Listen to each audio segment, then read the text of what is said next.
Alrighty, Habibis, it's time for one of those replay dump videos. I have been going through some of my older replays, basically over the last month, and figured I'd show some of the ones that didn't make the original videos that I made. So this is primarily for my Fiendsmith DM video, Fiendsmith Primite DM video, so if you guys haven't seen that, I'll link it above. It's got some information on how to play the deck. But we had some good duels with this. It was honestly... Fiendsmith DM actually felt really good. To be honest with you, I wish I had used Fiendsmith DM earlier. I wish I used it in previous formats, because now with the current climate of Master Duel and how difficult it is, not only for DM, but other rogue decks, basically any deck that's not Ryziel or Malice, to actually play the game, how difficult it is for that. I wish I had played this deck in a more balanced and fair format, as I stack my deck with Magician's Rod and then I just get a better normal summon, right? It's kind of like what we've been always saying with the Primite stuff. Ether Barrel is just a better normal summon. But hey, when Miasma comes out, we get both of those normal summons, so that's pretty cool. But anyways, yeah, and then we have Closed Moon here, which is amazing. Being able to bridge into our Fiendsmith plays. I'm sorry, rip to the TCG community, they lost Closed Moon, which I think primarily hurts rogue decks, because rogue decks are the ones that usually bridge into it using Closed Moon. But nevertheless, yeah, I wish I played this deck earlier, you know, because I do think it's very powerful. A lot of people ask me, Maddie, which one do you prefer? And I think this duel is about to come to an end. We're gonna answer that question in just a second. But look at this: DM Triangle, Drill Beam, Desirae, and Dragoon. Crazy end board here. Crazy end board. You can't say enough here. I mean, look at this. That's just insane. You love to see it. Anyway, next replay, I'll talk about which deck I think is superior: Azamina, Bystial, or Fiendsmith. All right, so here, the beauty of Dark Magician, conglomeration decks, right? Decks that are mixed with engines, is that you get one piece of one engine, you get another piece of another engine, and a lot of times, if the synergy is real, you can typically bridge between the two, and we see a lot of that with our new support that's coming out, which I definitely need to do more. I need to do more freestyle combos with it, as well as, hopefully I can keep finding more combos to use with that deck. I do feel like we found kind of our bread and butter combo with that deck, and it's so strong. I don't imagine anything better. If you guys don't know what I'm talking about, I will link the video above where I go over some of the combos. But what version of this deck is the best, right? So I just alluded to the fact that it's so important to be able to play multiple engines, because you're able to kind of bounce between both of them, and then you're able to set up multiple forms of disruption, right? So here you're gonna see we get a little bit of Primite action, we get a little bit of Dark Magician action, we get a little bit of Fiendsmith action, and we need every single one of these disruptions. Now, what version that we've played over the last 6 months is the best one? Is it the Azamina version, which pumps out Omni Negates with Ilias Sylvia, as well as is able to set up, Rasilia or some follow-up with Susurrus to bring back Dragoon? Is that the best version of it? Is it the Bystial version that we won or we topped a Meta Weekly with, right? Or is it this Fiendsmith version, which is just pure power and great for baiting negates? Here we're going up against a Horus Naturia player. Now, if you guys have watched my videos, a lot of things that I say, and if you come to my stream as well, which if you haven't, you're missing out. Come to the stream, drop a follow, twitch.tv/KingMaddie. A lot of things that I say on there, or typically you'll hear me say on there, a lot of it is format dependent.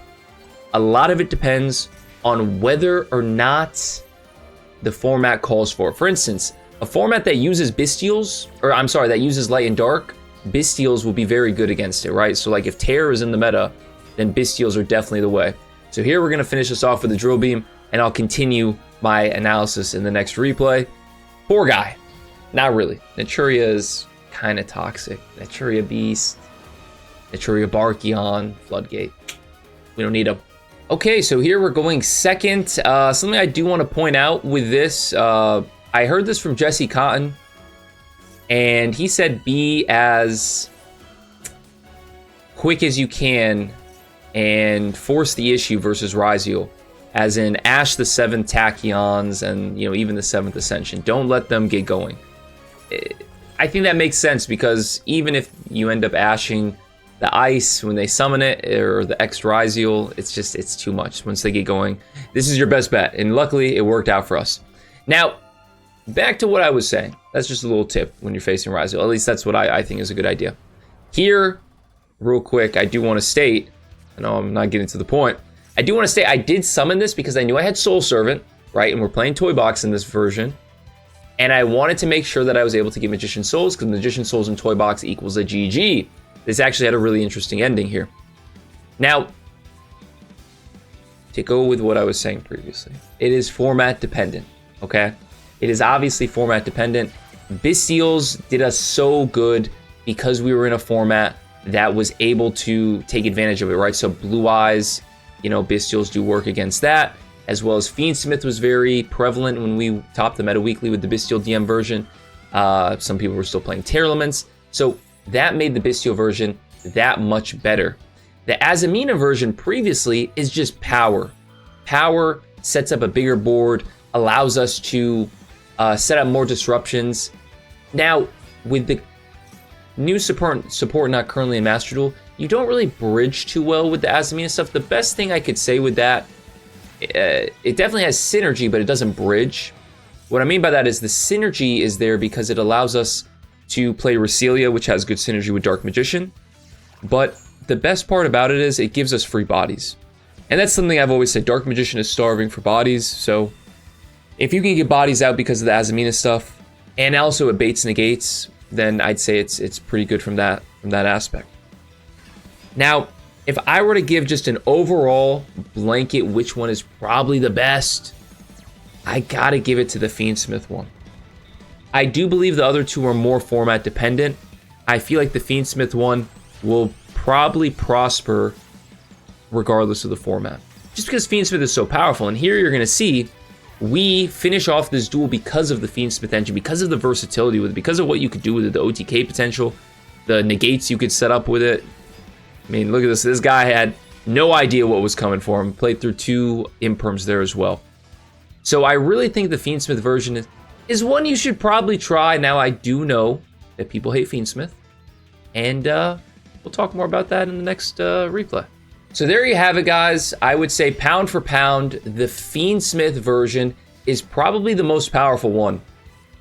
Now, if Bystials are a great hand trap, then probably the Bystial one will probably edge it just a little bit. But I'd say that, you know, if you're ignoring the format and you just need to pick up a deck, I would say play Fiendsmith DM. Now, something I do want to point out is obviously, as we set up the DM triangle here, which is, you know, not to be slept on. DM triangle and Dragoon is typically, with some hand traps, typically enough. Something to be pointed out, guys, I understand everybody and their mother is sick of Fiendsmith, especially in the TCG. I think it's annoying how prevalent it is. I totally understand you on that. However, if you can't beat them, join them, you know what I'm saying? So, like, I don't know what to tell you. You're playing Yu-Gi-Oh, guys. Nonetheless, Master Duel, which is, let's be real, more toxic than actual paper Yu-Gi-Oh. I think Master Duel is so sacky. It's so repetitive. You don't see any variety. What are you gonna do, man? So, I think if that's the case and you actually want to play this game, I don't think you should be against playing Fiendsmith DM. It's pretty good. I do think it still keeps its Dark Magician identity. I know I was asked that a couple times. It does. If you look at the deck lists, you know, which I've posted in previous videos, and, you know, I'll post here as well, I think like a third of the deck is still Dark Magician, right? Over a third of the deck, you know? Probably 25 out of the 60 cards in the deck fit the Dark Magician theme or are specifically for the Dark Magician theme. And that's not even if you count the Primite stuff, right? Because the Primite stuff is in there because of Dark Magician, obviously. And here we just get a broken draw and this guy scoops it up at the side of Engraver. But nevertheless, I think, guys, you shouldn't be afraid to play. I mean, I sound like a broken record. I've been saying this for the last 3 years. You shouldn't be afraid to play meta engines with your Dark Magician deck. Give your Dark Magician deck a little bit of a oomph and finish him off with a Dark Magic attack. Nothing wrong with that. Now we're gonna go over one final replay. It was a really fun duel. I hope you guys enjoy it. Okay, we are going second here, and I just talked about how there's very little variety in the game. This is a rare moment where we do see some variety. We are going up against Primite Red Eyes Black Dragon. So we got Primite DM versus Primite Red Eyes. I thoroughly enjoyed this game, actually. This guy is really about it. Got to give props to him. Summons double Red Eyes. He's got Howl in hand, which I couldn't even tell you what Howl does off the top of my head. Declare one normal monster card name. You take no battle damage from the battles involving that monster. Then if you control no monsters, you can special one declared normal monster from your deck or graveyard. They're going to Ash my IOC. This is a pretty bad card overall. I don't know why he's playing it, but he's about that Primite Red Eyes life. So anyways, here we go.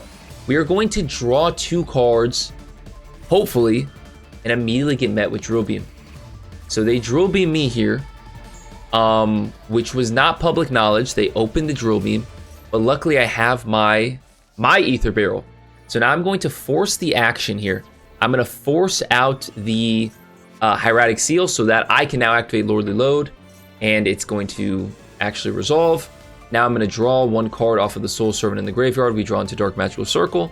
Pretty good draw. Now we're going to use Lordly Load's effect to summon Dark Magician.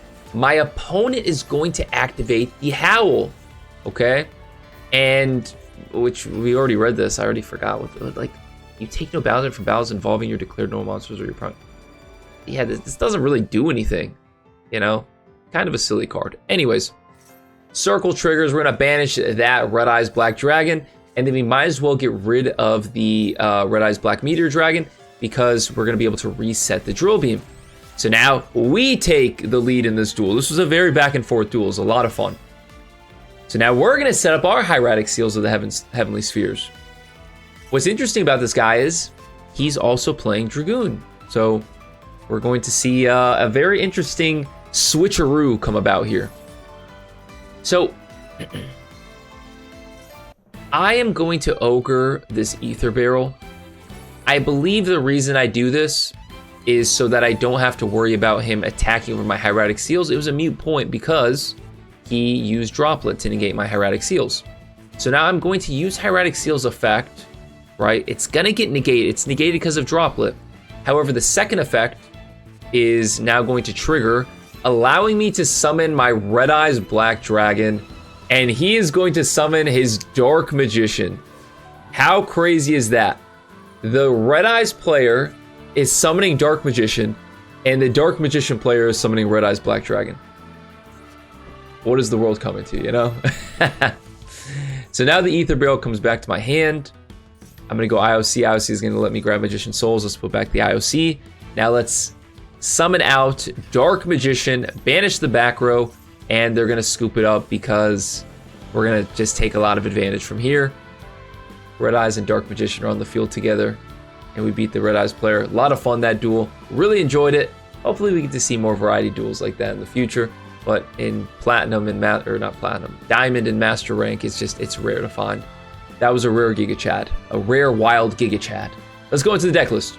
Okay, so I'm pretty sure I've already shown both of these deck lists, but just for anybody watching this particular video, I will go over both deck lists that I used in this video. One was a toy box one, which is a little bit more fun. You know, we love to see toy box in action. And then this one was probably my better one, my more competitive one, where we're playing the Fiendsmith stuff. Like I said, you know, for me, when I'm looking at the identity of this deck, right, the Red Eyes is there because of ref, you know. So like if I'm really looking at this, I'm looking at it like these are 3 cards for DM, cards that pertain to DM, right? 3, 6, 7. These pertain to DM. 10, 13, 16, 17, 18, 20, 23, 24. I don't know if I missed anything, but 24. And then also the Primite. All the Primite cards I didn't even count. I only counted Ether Barrel. But yeah, 27, 29.